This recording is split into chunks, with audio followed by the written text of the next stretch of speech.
Welcome to Living with Marcial, part 2. I had to go to take care of some things, but I am back. How are y'all doing? I always get 2 cups of coffee, like I told you guys. I wasn't able to give it to anybody, so that's more for me. And I have Sun Chips. I have Sour Patch Kids, What's Up an Average Joe. And of course, for the coffee drinker, you must have some sort of mint. Although I do carry a toothbrush, toothpaste, tongue scrape, and mouth rinse, just to make sure the breath is fresh. Don't want to open the door and have them receive some funk. Wouldn't be nice. So, I do want to read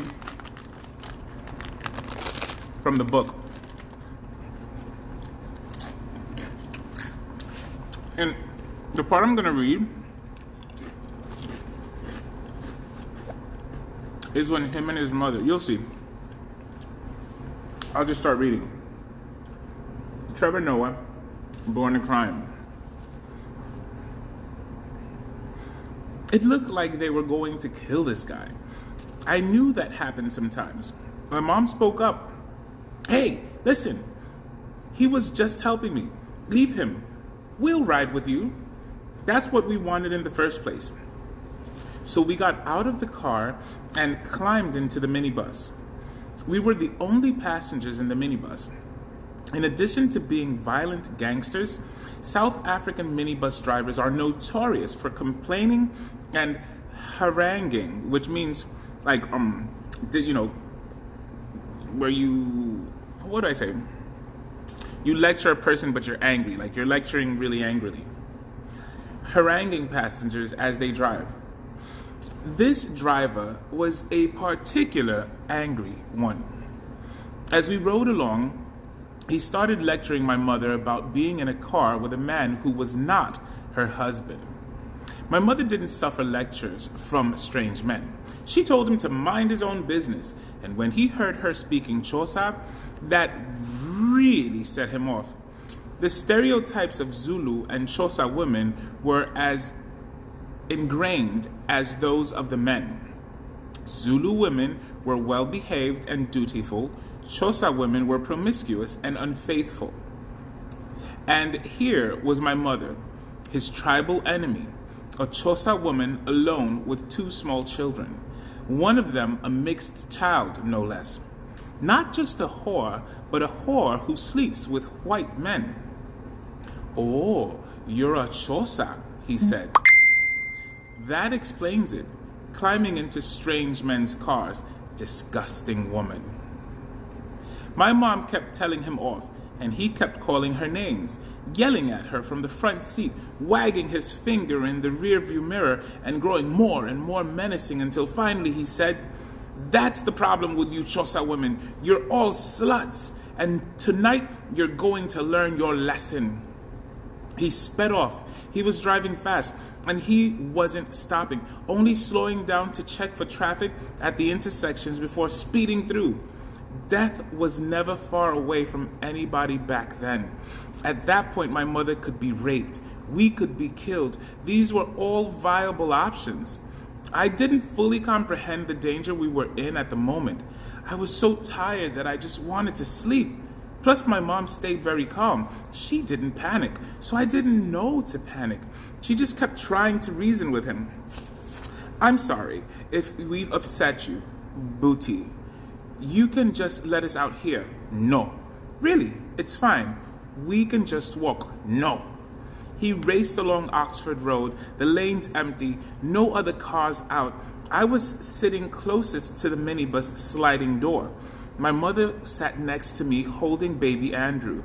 She looked out the window at the passing road and then leaned over to me and whispered, "Trevor, when he slows down at the next intersection, I'm going to open the door and we're going to jump." "Hey Thomas, how are you?" I'm reading from Trevor Noah's Born a Crime. I'm going to open the door and we're going to jump. I didn't hear a word of what she was saying because by that point, I'd completely nodded off. When we came to the next traffic light, the driver eased off the gas a bit to look around and check the road. My mother reached over, pulled the sliding door open, grabbed me and threw me out as far as she could. Then she took Andrew, curled herself in a ball around him, and leaped out behind me. Hey, what's up, house? Thank you. Welcome back. Welcome back. I am reading. I'm doing the second part, which is some lecture of a very good book that I love. It's called Trevor Noah's Born a Crime. And this part is just absolutely fascinating. They were trying to get a bus back from church to the house, and it just became a whole hubbub. This is from page... I started off reading, I think it's page 14. I'm on page 16 now, but it's a fascinating book. I don't know, have you ever, or has anybody here gotten to read from the book Trevor Noah, Born a Crime? It is a fascinating read. When I say fascinating, hey Janet, how are you? How's everybody doing? It's good to see you. I'm reading from the book Trevor Noah, Born a Crime. I don't know if you know who he is. He's a South African comedian, but the beauty of his life experience... I bought the book you were reading to us previously, The Perfume Companion. Oh my goodness, tell me about it. Do you like it? I love that book. I love that book. And all of these suggestions that they give. Hey, how are you, Ollie? Oliver, how are you? How are you feeling? Yeah, oh my goodness, that book is so good. The Perfume's Companion. I love the glossary in the back. Thank you for the love. Thank you for the love. Good morning, Oliver. Good morning, Guten Morgen. And the glossary is wonderful. The pages before are great because they really do break down, like, for example, the ingredients. Why do they put that? You're at work. Wonderful. So am I. Guess what? I'm at the beginning, but love learning about the history. It is just fascinating. It's a fascinating book. I am in love with it. It's one that I am going to reread. Clearly, the suggestions in the fragrances are also wonderful. I'm at Mr. Opium. Good morning. Thank you. That's very nice. Yeah, so I'm just reading from Trevor Noah, Born a Crime. It's a fascinating read. His mom literally had to throw him out of a moving minivan because they were potentially going to be killed. The mom was going to be raped and the kids were going to be killed. And it's like, oh my goodness. Hey, what's up, my friend? What is going on? How are you feeling? Welcome back. For the part 2, what I did is I started reading. I want to buy and review every fragrance they have in there. That would be a fascinating journey. I think that would be a fascinating journey. Why not? Why not? But you do know it's 500 fragrances. It's 500 fragrances that they have in there. So I mean, that would be quite a feat, my friend. That would be quite a feat. But let me tell you something.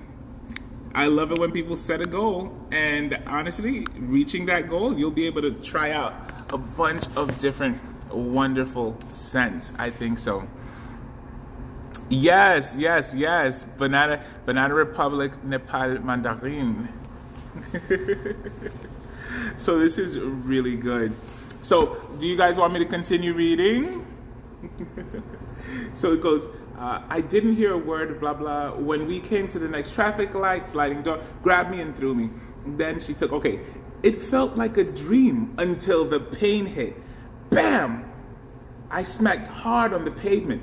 My mother landed right beside me, and we tumbled and tumbled and rolled and rolled. I was wide awake now. I went from half asleep to what the hell? Eventually, I came to a stop and pulled myself up, completely disoriented. I looked around and saw my mother already on her feet. She turned and looked at me and screamed, "Run!" So I ran, and she ran, and nobody ran like me and my mom. It's weird to explain, but I just knew what to do. It was animal instinct, learned in a world where violence was already lurking and waiting to erupt. In the townships, when the police came swooping in with their riot gear and armored cars and helicopters, I knew. Run for cover! Run and hide! I knew that as a 5-year-old. Had I lived a different life, getting thrown out of a speeding minibus might have fazed me.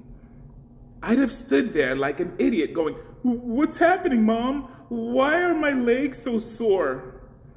But there was none of that. Mom said, "Run," and I ran.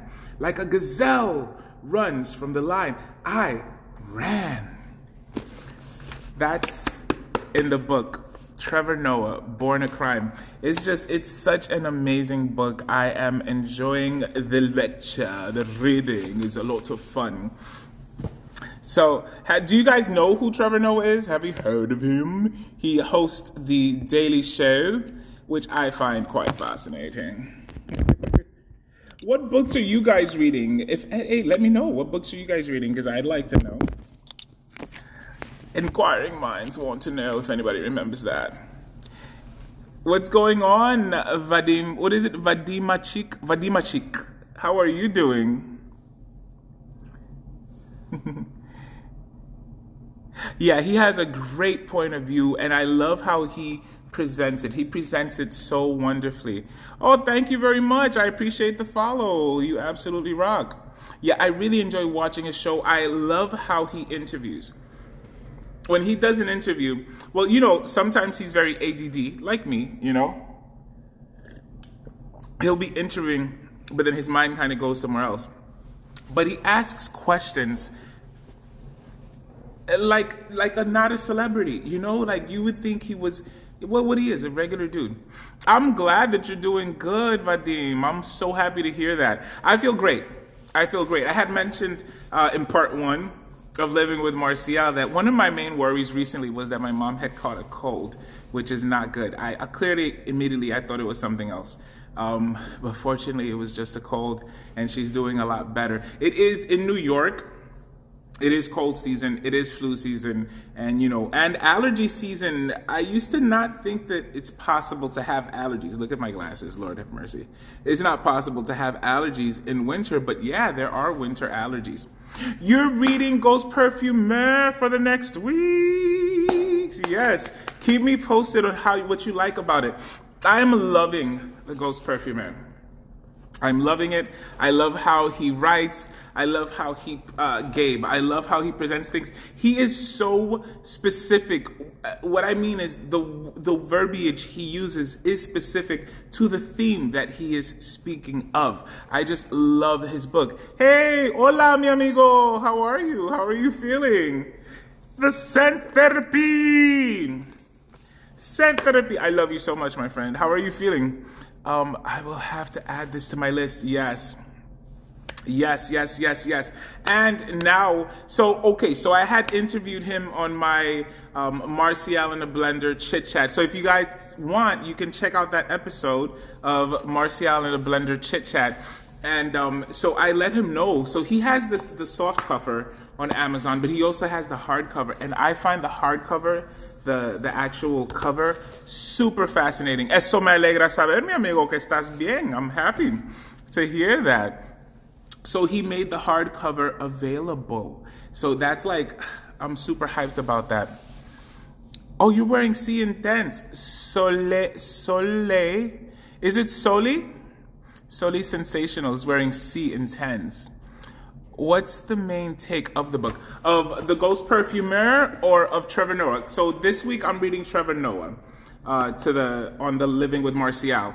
But the main take of the Ghost Perfumer, essentially it gives a history of the fragrance world, right? The modern fragrance world. But it also explains how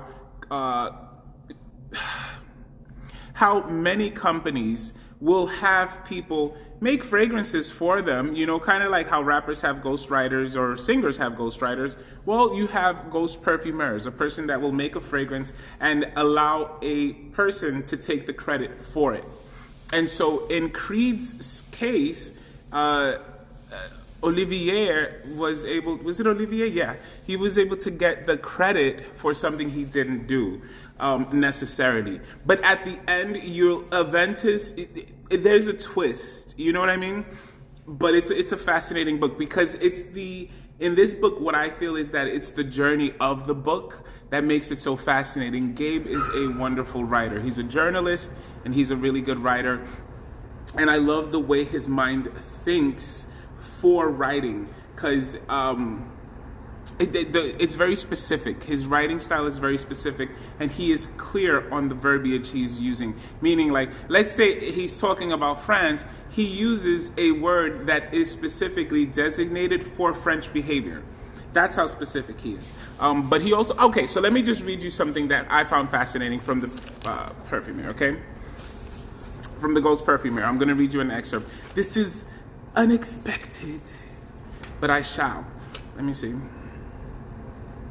So this is a part that I really enjoyed reading that I was thinking, oh my goodness, this concept is applicable to the debate of what is niche and what is not niche, okay? This is page 9 of the book. It goes, and then there are the perfumers who followed Sullick at his firm and others whose works were derivative, whose methodology involved more market research than creative brainstorming. Hello, hi everybody, hi. Let me see. From reading the Perfumer Companion, I'm guessing one of the authors is the creator of 4160 Tuesdays. Yes, that's Sarah McCartney. And anyone ever smelled anything from that house? Absolutely. So House of Darling Perfumer, my favorite fragrance of 2021 is 4160 Tuesdays London Wafts from the Loft. She makes amazing fragrances. This year I am going to be doing other reviews on her fragrances and random giveaways with her fragrances. I just love her fragrances. Yes, it is Soleil Sensational. You were right. Thank you very much. I appreciate it.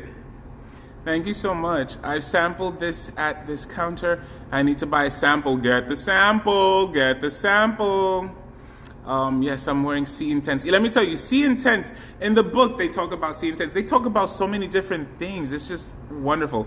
He seems to be a nice guy. He is absolutely a nice guy, Oliver.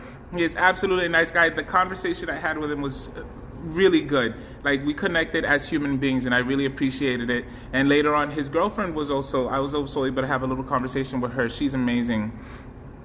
Get your hands on the Ghost Perfumer. Get your hands on the Ghost Perfumer. You will not regret it. Thank you for the love, guys. You will not regret it. Okay, so I'll go back to reading, okay? Which brings us back to perfumery as literary lion club or sports hall of fame, a realm of striving ripe for comparisons. Are these inevitably subjective judgments? Of course. Does Dickens better capture 19th century London than Zola does Paris? Was the Griffey uppercut the sweetest looking lefty swing, or was the Babe Ruth weight transfer more beautiful for that pudgy near free fall lean? These are fun arguments to stage to a point, precisely because there is no definitive answer. Commence the 92nd Street Y panel or sports radio shout out. And so I was thinking that part right there is perfect in talking about niche, right?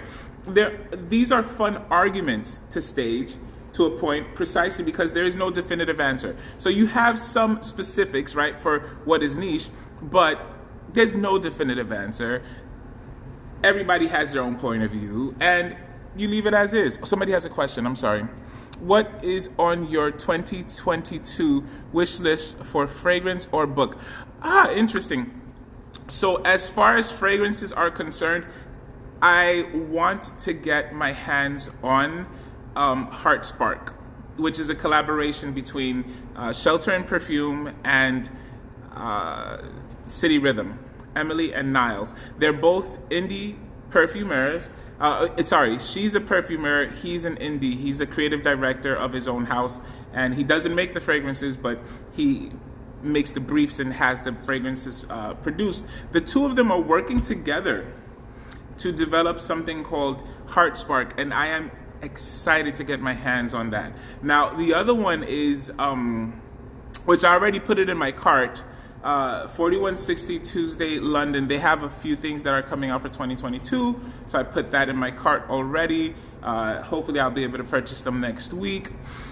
As far as books are concerned, I haven't seen anything book-wise that sparked me yet, but that doesn't mean I'm not open to anything, you know what I mean? And it doesn't have to be a new book or a new fragrance release. I honestly am excited for anything that is good. I am a firm believer.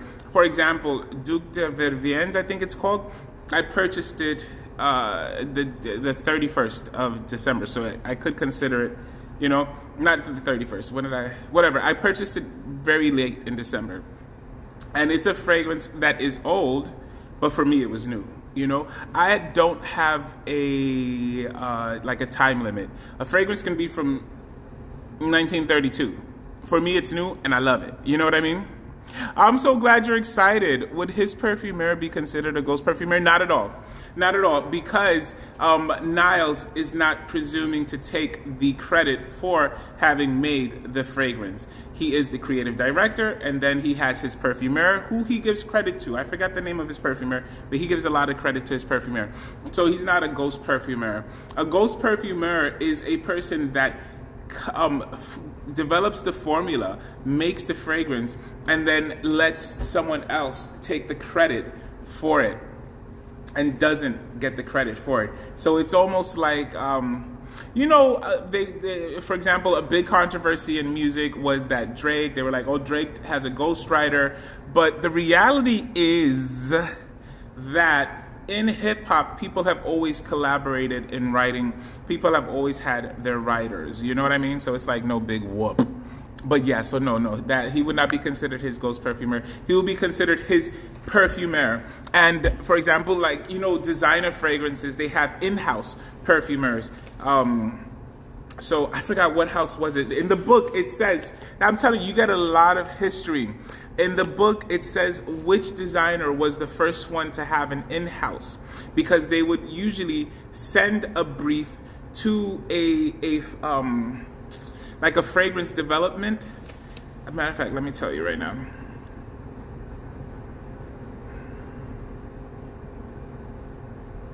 Okay, so here you go. The brief is a minimalist description of the scent desired. I'm reading from the Ghost Perfumer. I'm telling you, they give you some information here that is, so this book is not just about creed, it's about fragrance, all right? The brief is a minimalist description of the scent desired, a high school essay prompt, which might be a place, a color, a concept thinner than cellophane, although they've become less abstract and more grounded in recent years. In 1969, Rochas, most of whose scents were made by IFF, put out a brief for a scent that evokes a cold pipe. The brief for what became Yves Saint Laurent Opium in 1977, a lush, spicy oriental, called for the perfume of a whore, which would mate the formula of Estée Lauder's 1953 Youth Dew, also made by IFF with more traditional French materials. In 2000, Dior, one of the few designers that chose to make scents in-house. So Dior was one of the few houses that chose to make scents in-house without licensing its name, requested a scent as sexy as a stiletto and as comfortable as a pair of Tods. This became what fragrance? Mega hit J'adore Dior. You might have seen its bottle like a golden bowling pin, or its advertising featuring Charlize Theron. J'adore is also a lesson in the meaningless of the prompt, or rather, the degree to which a fragrance marketer speaks a language different from that of its petitioned creator. Dior mentioned shoes in its brief, But the winning composition by Calice Becker, then of Quest, which would later be bought by Givaudan, was based in part on her grandmother's recipe for a plum compote with Banyuls wine. It's just, this book gives you so much information. Hey, Mask Milano, how are you, my friend? Alessandro! We do it with buongiorno, because it's day over there, and buonasera, because it's night over here. And it's another house that I really do love. Mr. Oleum, good. It would be my first fragrance. That's awesome. I want to explore more of the house. Do it. And eventually, Creed Bois de Portugal. FM is on the list. Go for it. I want to purchase Frederic Mal. Go for it. How are you feeling, Alessandro? So you have Mask Milano, and you also have Milano Fragranze. I have purchased 3 fragrances from Mask Milano, and I have purchased several of the discovery sets from Milano Fragranze for random giveaways. Both of those projects are wonderful. The one I haven't tried is the one that you had the 3 female perfumers. So Alessandro is another person that can also speak to that, right? So Alessandro, he owns the company and he has perfumers. He tells them what he wants and they're able to then create the fragrance. They're able to make the fragrance. And he gives credit. And this is something I love about you, is that he gives credit to the perfumer. So when you get the bottle, it lets you know who the perfumer or who the perfumers were. Hey, lovely Fragrance 20, how are you? Thank you for joining. I was reading from Trevor Noah's Born a Crime, a fascinating action pack, and then the Ghost Perfumer. It's a wonderful read. It's not just about Creed, it really is about the fragrance world, and it helps a person understand it better. One thing I do tell people is when you go to read the Ghost Perfumer, take your time, don't rush, because it's a book that does not insult your intelligence. It does not insult your intelligence. It expects you to be intelligent when you read. So for me, as I'm reading, I am using a dictionary. I am looking up words. There are some things that, like I said, he is very specific in his writing, right? So he'll use verbiage that is particular to France when he's speaking French people or French culture when he's speaking about something like that. It's just fascinating. Haven't bought the book yet, but I will do super soon. Can I tell you, my friend, you will not regret it. It is a fascinating read. And he now has it in the hardcover. It's available on Amazon, hardcover book, and it's just wonderful. It's wonderful. I was able to do 2 random giveaways with it, and the people have been enjoying it. For me, reading Ghost Perfumer is challenging because I'm native German. So can I tell you, my friend, thank you, Oliver, for mentioning that. This is a very good book for a person who is trying to develop that English muscle aspect of their brain. Because as you're reading it, you are forcing yourself to kind of understand more. And that's what my mother did. My mother arrived here in 1968 and from Guatemala. She didn't speak English. Although her father was an English teacher and her mother spoke English fluently, they did not teach their children English in Guatemala. They said, if ever you need to learn English, you will learn it. The kids spoke Garifuna in the house, Spanish outside, and then they learned English here when they got to the United States. And so my mother would always read in English, and she looked for the more challenging books, because the more challenging it is, the stronger that muscle in your brain is developed, and your English becomes just, you'll understand English, the concept, you'll understand English concepts easier. Because honestly, not only is the grammar different, the grammar is way different. Hey, my friend, Sensi Mama. Hey, Sensi Mama, Sensi Mama, Sensi Mama. Hey, Sensi Mama, Sensi. So not only is the grammar different, but also the colloquialisms are different. So as you're reading, you'll be able to pick that up. You'll do great, Oliver. You'll do great. And I have to tell you, you do very good. I'm very proud of you. I'm very, very proud of you. What is going on, Sensi Mama? How you feeling? How you feeling? So I was talking about these two books. I got to read, apart from this. I hope you guys are able to see, rewatch the video, because let me tell you, the reading from the Trevor Noah Born a Crime was fascinating. I acted it out. You feel like you're in the action-packed situation. And I got to read a little bit of the Ghost Perfumer, which is, for me, one of the, like a wonderful book. And honestly, now, if I wanted to, I'd be able to do a random giveaway with Ghost Perfumer because it's on Amazon, and Amazon, you know, ships pretty much anywhere. So hopefully I'll be doing that. Hopefully I'll be doing a random giveaway with that too. Yes. So I hope everybody is doing well. I hope everybody's doing well. All right. So tell me what your scent of the day is or was. My scent of the day is Dark Night. Oh, thank you. You know, I'm not necessarily smart. What it is, and this is what I tell people, you don't have to be smart, you have to know where to look, you know? And so I'm the kind of person, I am not afraid to not know. What is going on, John? Big hugs, big hugs. I'm not afraid to not know. Bogart Poirot, how does that smell? Tell me, Oliver, tell me, I'm intrigued. John, have you ever smelled Bogart Poirot? Tell me, Oliver, what is it? And so that's been what I've learned. Ever since I was little, I understood that I'm not going to know everything, but most of the information that I'll ever need, it's out there somewhere. So just, I need to know how to look for it. Your scent of the day was Nishane Fan Your Flames.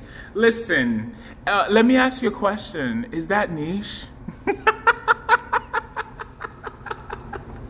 You smelled good, John. You smelled good. And so, yeah, so those are the things I do. Delina, layered with Montguerlang. I just heard about layering those two together, but it's more of a spring-summer vibe. That's interesting. Well, you know what? I get it. Delina and Montguerlang, you would get summer, spring, warm weather, because there's nothing really deep for either of them, right? That's interesting. Would you add a third fragrance into it to make it more of a winter fragrance? Because I get exactly what you mean. Sweet, fruity. Ooh, sweet and fruity. I'm here for it. But it does smell divine. I have no doubt. Delina in and of itself is a wonderful scent. Something like Pure Havana. Oh, there you go. Pure Havana. You could add Pure Havana. See, if you add Pure Havana to that, to make it more winter, more cool weather. That's wonderful. I also want to buy my first Byredo fragrance. You're thinking pulp. Oh my goodness. Does anybody here have Byredo? And if by chance that one that he mentioned, pulp, let us know what your thoughts are on that. You need some vanilla. You know I love vanilla. Pure Havana is on my 2022 list. Yes. Get it. Nishane. Okay, so John says, Nishane niche, Marcial. Everything apparently niche, Marcial. Let me tell you, Axe niche. Oh, there you go. Soleil Sensational says, I love Byredo. Yes, I need to buy that one soon. I know. I need to talk. Okay, there you go. Yes. Have a chit chat. Al Haramain Amber Oud Tobacco Edition. Oh my goodness. Let me tell you, Al Haramain, their Amber Oud line is just redonkulous. The Amber Rouge, the gold. I have not tried the tobacco edition. I have to try it. I have to get it. Does Amber Oud tobacco smell good? Yes. I've heard only good things about it. Pure Havan getting hard to find. I saw a restock on FragranceNet, but it's probably gone by now. Oh wow, really that quickly, eh? Smells like Tom Ford tobacco vanilla. There you go. There you go. I love this. I love this. So you see, like, this is what I mean. So if you don't know something, you ask, and guess what? You find out. You know, you find out. Teamwork makes the dream work. Ba ba da ba ba ba. Oh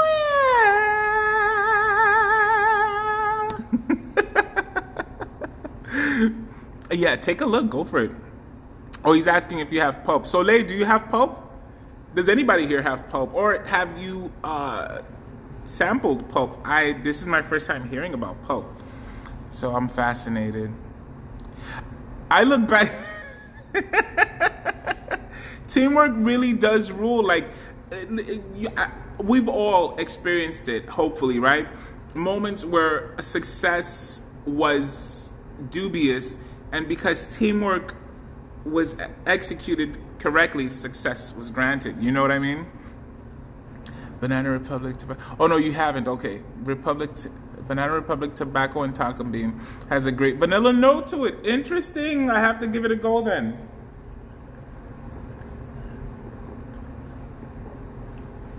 I have to give it a go. I have to check it out. Thank you for the love. Thank you for the love. Mwah. I love you guys. I'm gonna give you a little bit of love right here. Come here, let me give you my heart. I'm here for all of it. So guys, I'm going to head out in a few. Plum, tobacco, and vanilla. Ay, Dios mío, eso suena riquísimo. This sounds delicious. I was eating sun chips and drinking my little bit of coffee. I'm gonna drink a bunch of water. Yes, I am. I'm at work. That's why I had to do this as a part 2. Part 1, someone came in, so I had to take care of them, you know. That's what I love about being able to do some coverages overnight. I get to be in a place, chit chat, for the most part, no interruptions. Yes. Someone said that the Thai looked very gourmand in the last one, and I says, yes, it does. It reminds me of tiramisu, you know, like, you have to work. Okay, Oliver, have a great, great day at work, my friend. Thank you, okay? Auf Wiedersehen. I really want to try something from Russian Adams brand. Okay, so Russian Adams brand, what is it called? Arège le d'Or. I know he had Manly come out recently. He had, was it Chinese Oud, something like that. He really makes some good stuff because he makes his stuff. You know what I mean? He has YouTube videos where he talks about how he produces it or how he acquires the material that he uses for his fragrances. They usually are worth the price. Like, you know, they're worth the price. Yes, Sensi Mama, thank you. Thank you, House of Darling Perfumer. Don't know about pulp, but about... So naughty, so cheeky. You're a cheeky man. You're a cheeky man, sir. It starts with an A. Yeah, Arège le d'Or. That's the one, Arège le d'Or. No, I don't have it. Sorry, I can't remember if I sampled it. No problem, Soleil. It's okay. It's okay. But, I mean, in the next conversation, hopefully some of us will have been able to have sampled it. This year is going to be predominantly indie for me. Yes, I'm going to be doing a designer. For example, I recently did 2 orders in FragranceNet, and they're designer fragrances. But I am looking heavy into the different indie fragrances, so they're going to be on the YouTube channel. That's predominantly what's going to be there. I watched a video on pulp, and it sounds delicious. Thank you for House of Darling Perfumer for giving that information. You know, so yeah, I could check out that. I could check that out too. Whose video did you watch for that one? Do you remember? Do you remember who that was? But yeah, so that's essentially what I'm going to do now. Now I'm going to chill. I've begun journaling again, so I'm going to be writing. Another thing I try and do is write down. So like, let's say I make a promise. I try and write down a promise to make sure that I don't forget. In Spanish, there's a saying, si tu mente es infiel, Hazte uno de papel, which means if your memory is unfaithful, make one of paper, and that way you remember. Do you know, I knew it was going to be Sebastian. I knew it was Sebastian because it sounds like something he would talk about. Aaron Terrence Hughes has a new cherry one coming out that should be amazing, interesting. I'm going to give that a go. Let me tell you something, House of Darling Perfumer. Sebastian was one of the first people I started watching their reviews, and I loved it because he's the one that had an episode where I learned how to say chypre, because I thought it was chipper. You know, a lot of people call it chipper and it's fine, but it's chypre. And then they explained that a true chypre has to have labdanum. One that's from Spain. So I was like, that's fascinating. Like a little bit of, side information. So I learned a lot of stuff with him. Hey Tiwa, welcome back. I only tried Bal d'Afrique from Byredo. Wasn't impressed. Bal d'Afrique, Alexandria Fragrances has their interpretation of Bal d'Afrique, and I think it smells better than Byredo's version. No disrespect to Byredo, but theirs I think smells better. Now I want to try it, says Soleil. If you would recommend a blind buy right now, which one? Asking Soleil. The Perfume Temple. I didn't want to try that one as it is so popular. Okay, so House of Darling Perfumer, if you see that a fragrance is too popular, it kind of like pushes you away. I get what you're saying, because there have been some fragrances that's happened to me that I didn't even bother purchasing simply because it was being talked about too much. And I'm like, if I get it, is it because I'm being, convinced to get it, or is it because I'm curious? I don't know. So I get it. I didn't like that one either, but I like Black Saffron and Slow Dance. Slow Dance. Let's slow dance. Let's slow dance. I wish I'd have done that concept with Oud for Greatness. Oud for Greatness. I liked Oud for Greatness. I got a few samples of Inicio, and I liked Oud for Greatness. It smells good. It's the kind of incense, like vanilla amber that I like. Yeah, totally. Totally. Okay, guys, so I'll sing myself out. Goodbye, my lovely fragrance splendors. I'll see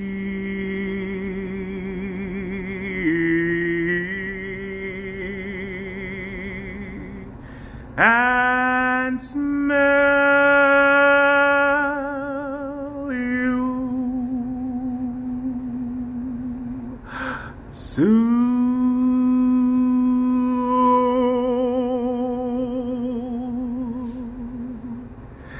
So wait, don't leave, guys. Let me take a picture of who was here. That way I could mention you. And, good night. Love you guys.